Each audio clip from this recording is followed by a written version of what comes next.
you. You ready? I am. Don't worry about your time. You don't need to time yourself. You're gonna be good. Oh no. Y'all ain't gonna buzz me. No, we're not. No, we're not. I know. I've done this. No.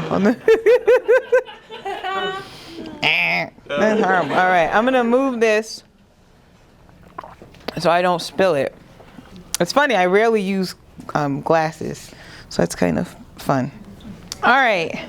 So good morning, everybody. I'm glad you all made it out here today. I want to thank the Creative Mornings team. They've been just really wonderful from the beginning, from the conception to the pitch, to the photographs, to the logistics of getting here and telling me what to do and when to do it. They've been really awesome. So thank you all. And again, thank you all so much for coming out today. I'm really excited to talk to you and to hear from you about the theme of inclusion.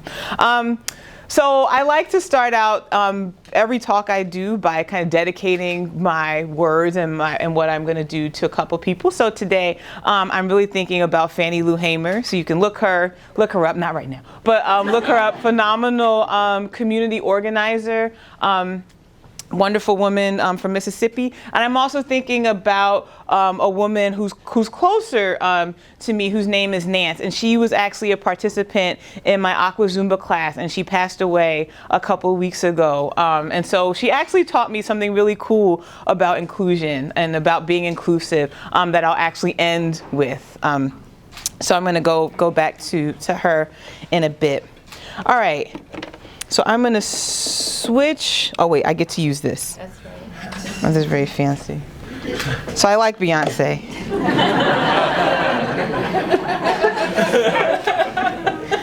So Facebook will tell on you, right? So Facebook will always tell on you, right? So as you can see, May 31st, 2012, I went to my very first Beyonce concert. And this was at Revel in Atlantic City, and I wound up in the front row accidentally. So this is not a zoomed in picture. This is where I was sitting. So close enough to see that they have little straps on their shoes to like keep their shoes on. Because I was like, how do they keep their shoes on? So I wrote there, I'm getting back in the gym real and then LOL, because like whatever. I wasn't really gonna But I was so impressed. I just sat there in complete awe. When I tell you, I just bought the ticket. I didn't know where I was going to sit. And I just wound up sitting there. And I was just blown away for just 2 hours of this woman just singing and dancing just nonstop. And I was like, you know what? I want to be able to sing and dance nonstop, just like Beyonce. And so that's when I wrote, I'm getting back in the gym. And so couple of days later, I did. I went to the gym, and I started in a very fun water aerobics class. Loved it. Went there for a few weeks. And I saw something on the schedule called Aqua Zumba, and I was like, "What's Aqua Zumba?" But it was Aqua, so I said, "Oh, I'll go to it. That looks like a lot of fun." Got there and was like, "Oh my God, this music is great! Like, what do you mean? You can do salsa in the water? Like, that's awesome!" And I kept going, and I really just fell in love with going to the gym and being in these classes, and I was really enjoying myself a lot.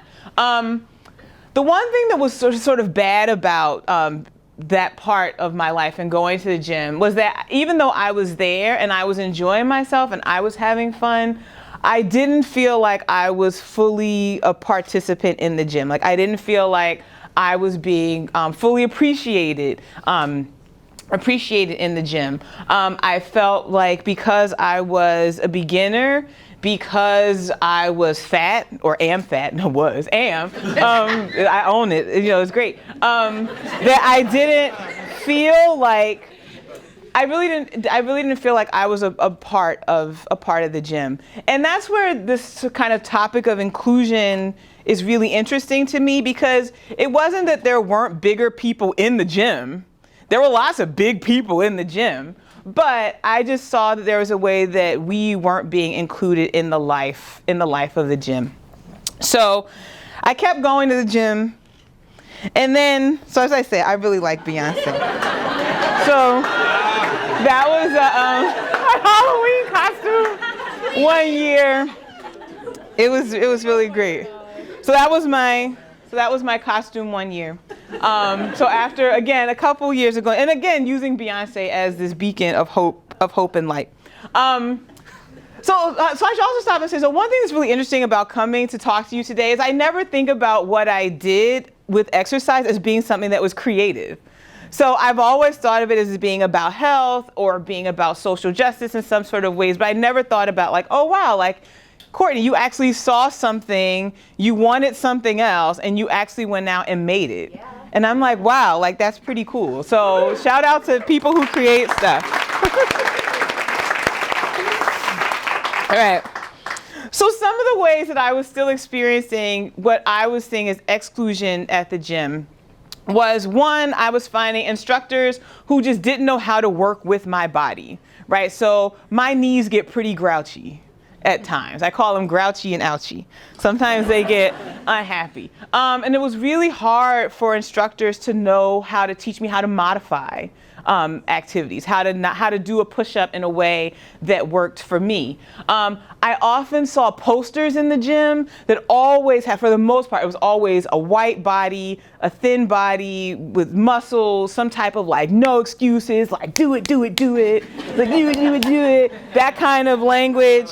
And so that really bothered me. It bothered me just hearing what people would say around me, the way they would talk about, oh, they would pinch this, and they would, I can't do that. And that was, it really got to me, because what I felt like was they were doing everything that they could to not be me, right? So often when I was in any gym, I'm gonna walk over here, I was always like the biggest person. And even now today as the instructor, I'm often the biggest person in the room. And that's kind of fun. That's a lot of fun for me to do. And then another thing I saw was there were assumptions about the type of discipline that I had. You know, are you really here? You know, are you going to give it 2 hours? Or are you just going to come here and like just walk on the treadmill? And even that language of just, like you're just going to do this or just do that. And finally, another thing I saw that was really odd, and I still don't understand why we do this, is the people who somehow work out in the morning are more disciplined than the people who don't. Right? So like, if you're up at 5:30, you know, jogging somehow, like you're sacrificing, like you're really out there.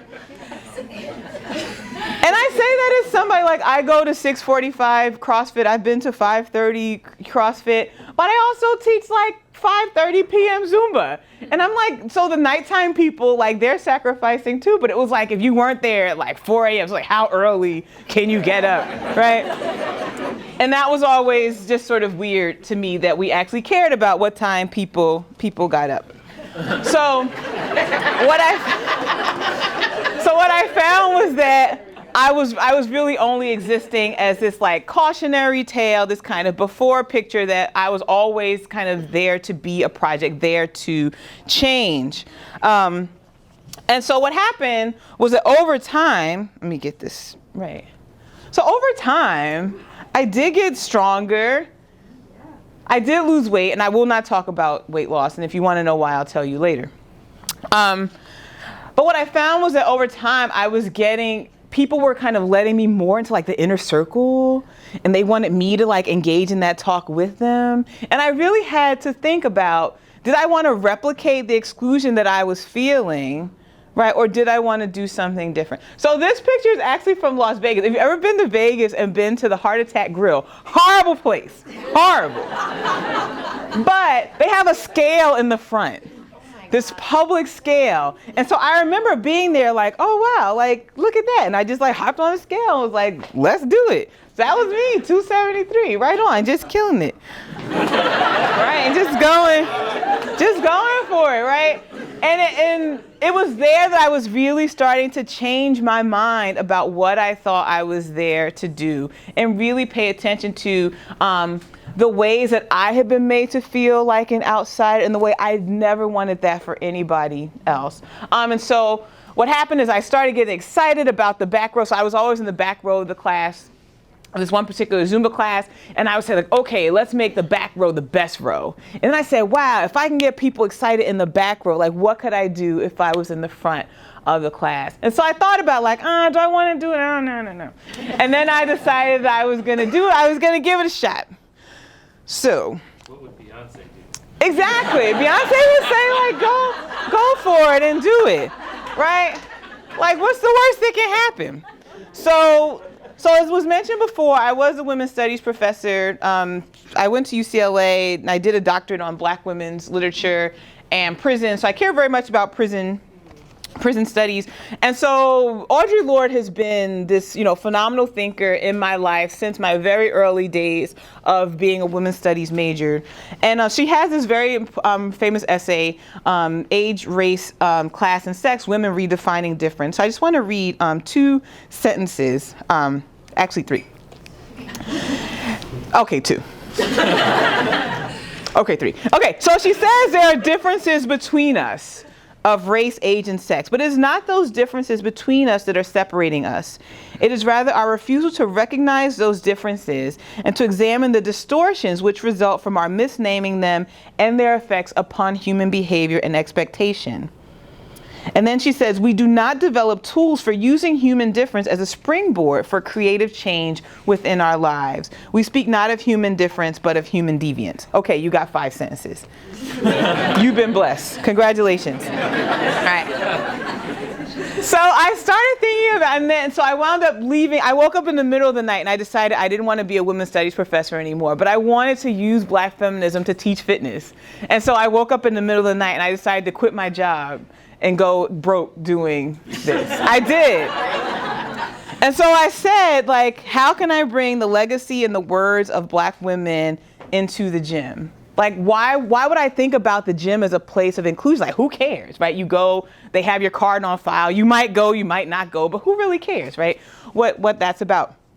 And so I started thinking about that line about how do we think about difference? And difference between just kind of neutral differences between people's bodies, and how might I use that to be creative. So see, creativity shows up again. So I decided I was going to create classes. And so I went out and I got certified and licensed. So today I'm a certified group exercise instructor and a personal trainer, and I teach lots of Zumba all over the place. I also do some other formats that I don't teach, like pound and spinning. So I just like learning about different modes of exercise. And I decided I wanted to create classes, and I wanted to think about what's the best way to make everybody feel welcome there. So I said, so what made me not feel welcome?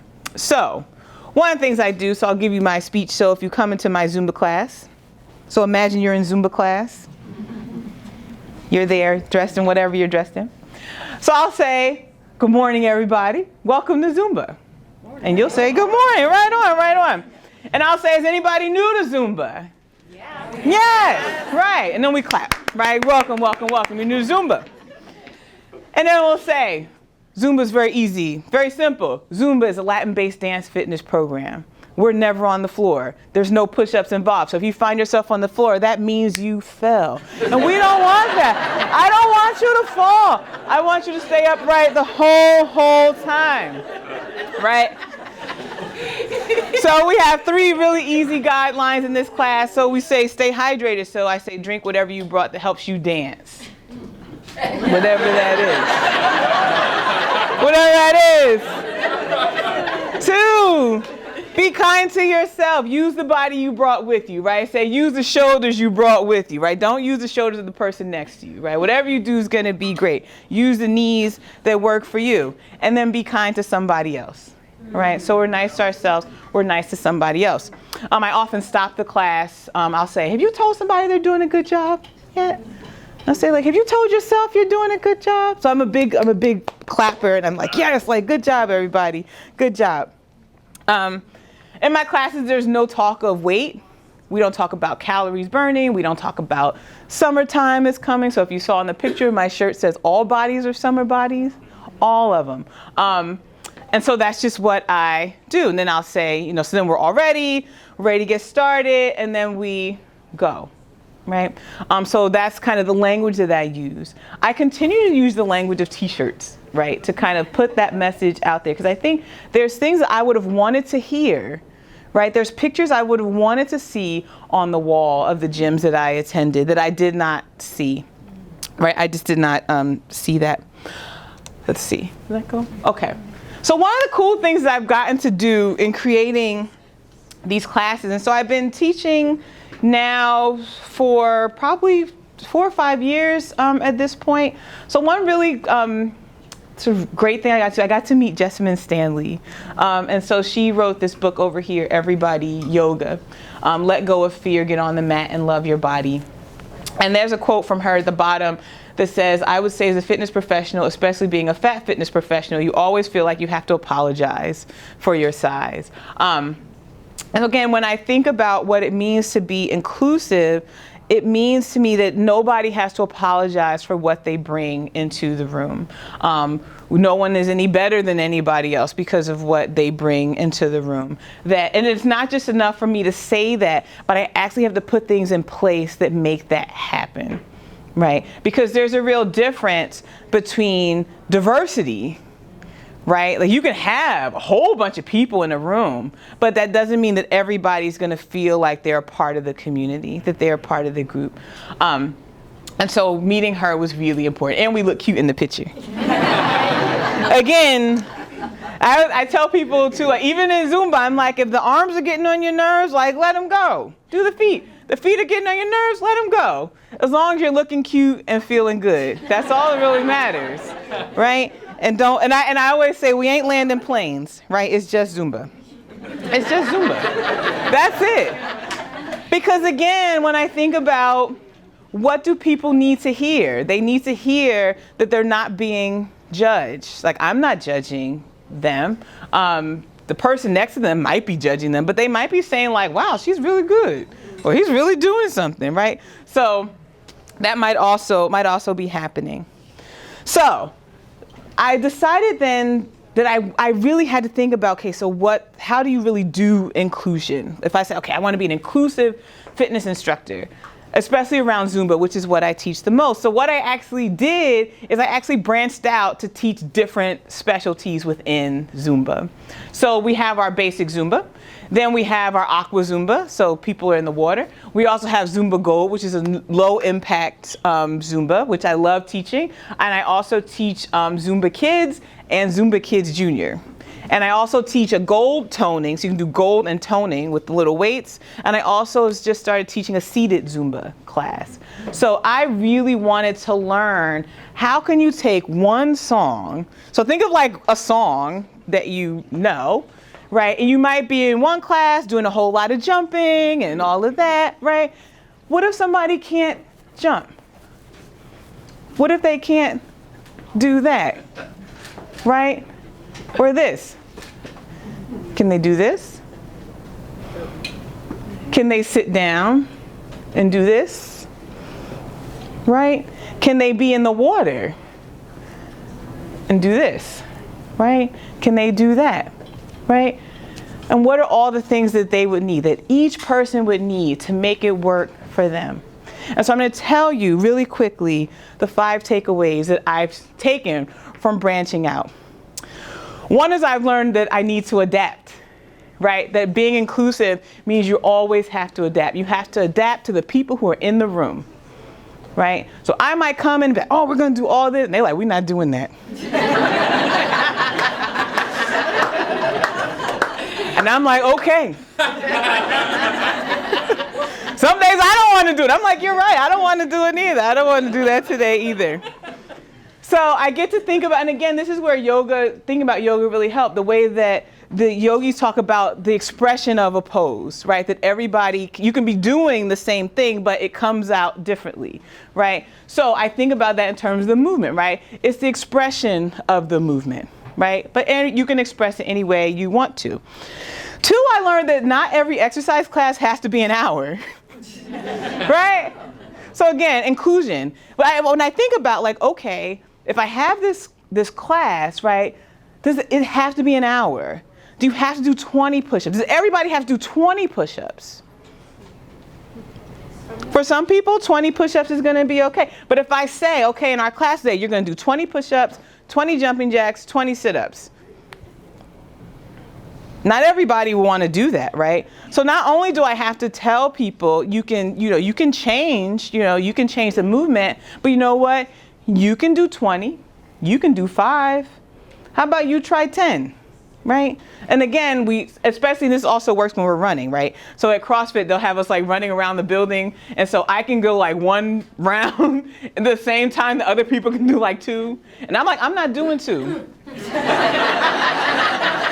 You'll get one good one, and let that be that. And get out my face. So, this is also, and it's funny the way like being the instructor has also changed me as someone in the gym. Like I'm quick to say no, right? So that's another thing. So consent culture and saying no is important, right? We talk about no means no, right?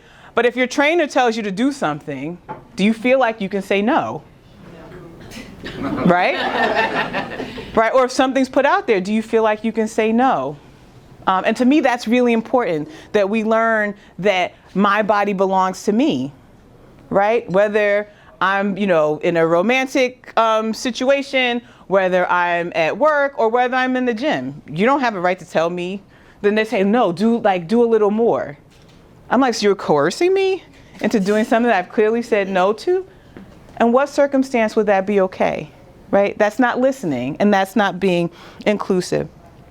So I don't talk at people, I talk to them. And that's one thing I wanted when I first started. I wanted people to talk to me and hear me and know that I was doing the best that I could. The energy in my class shifts from being about me to being about them. So I tell them all the time, you create the energy in the room. It's not me, it's not the music, it's not these moves, right? It's all about you, right? So you are the collective, and you care about each other. You welcome people. You bring people back. It's not me, right? And again, that shifts the dynamic from me focus and me saying, well, I can do 20 push-ups, why can't you? Right? To having everybody in the class work together to think about the things that they might want. And finally, what I learned is that it's okay not to exercise.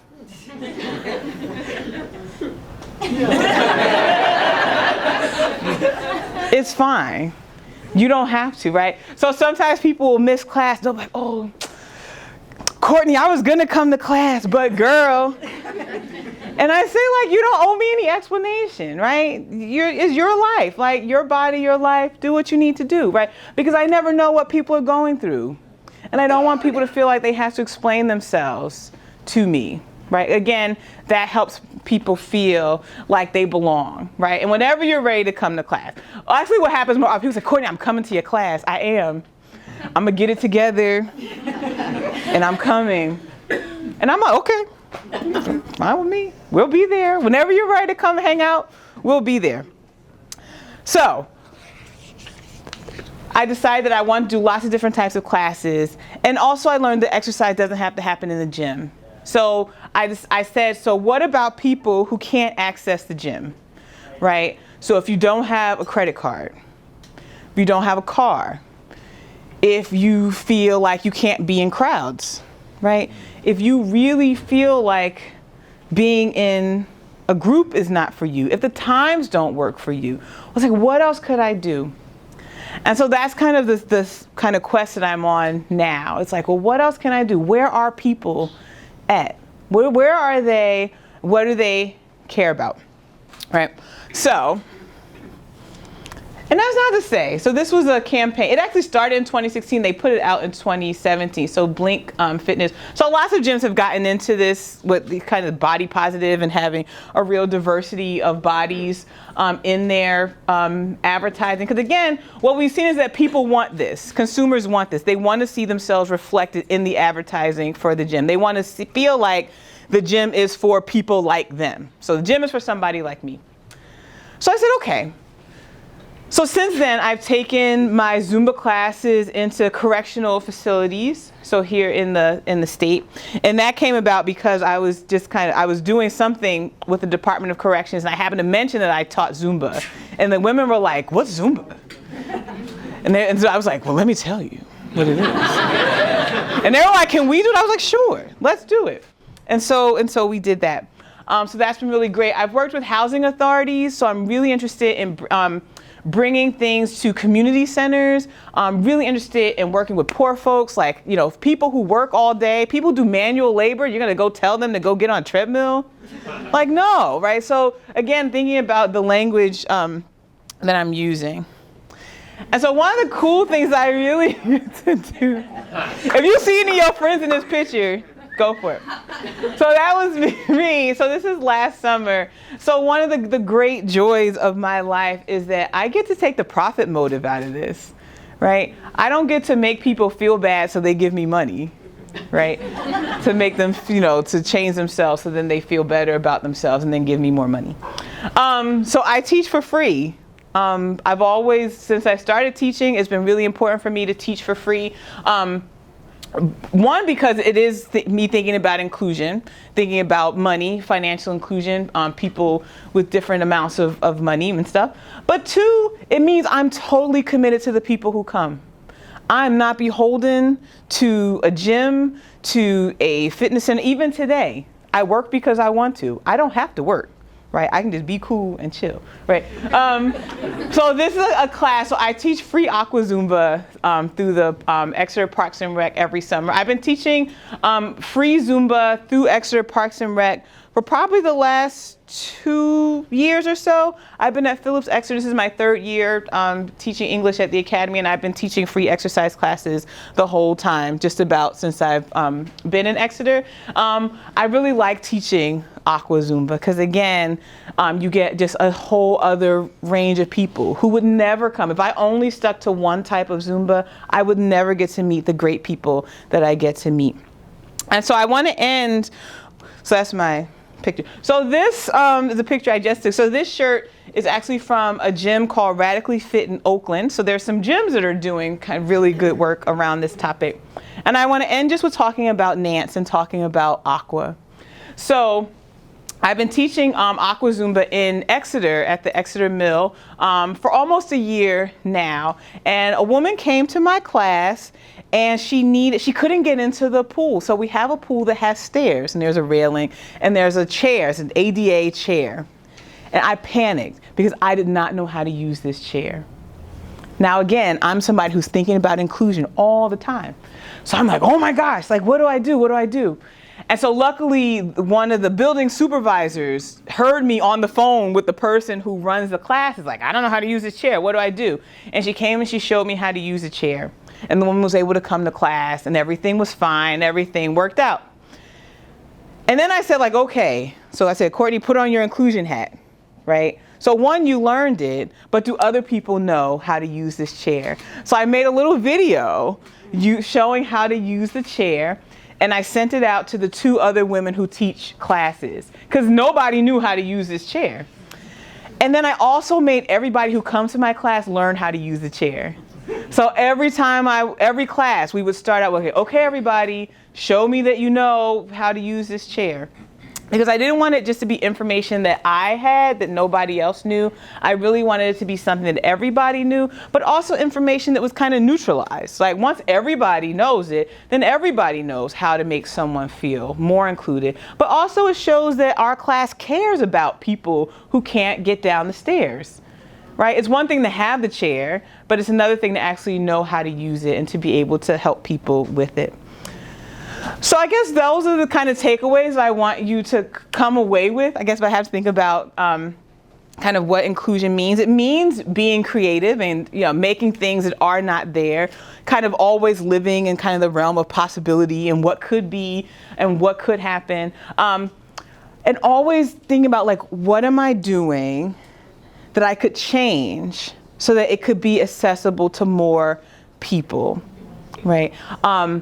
And it does, we were talking earlier, Lori and I, about Beyonce. I guess all roads do lead back to Beyonce. And Beyonce was talking about rehearsing and about how rehearsals make you humble. And I'm constantly humbled by this work. I'm humbled by just the incredible diversity of bodies that come to my classes.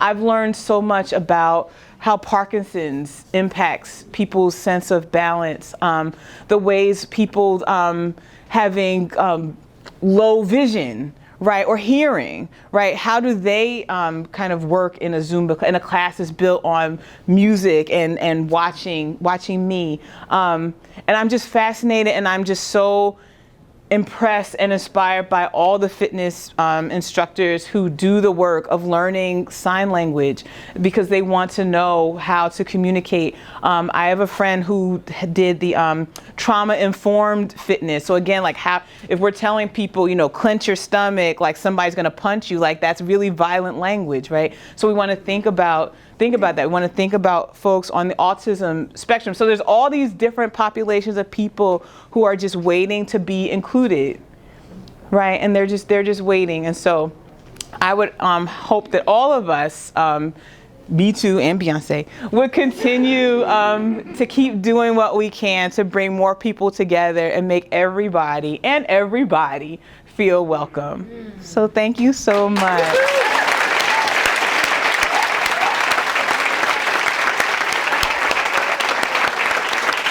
Thank you.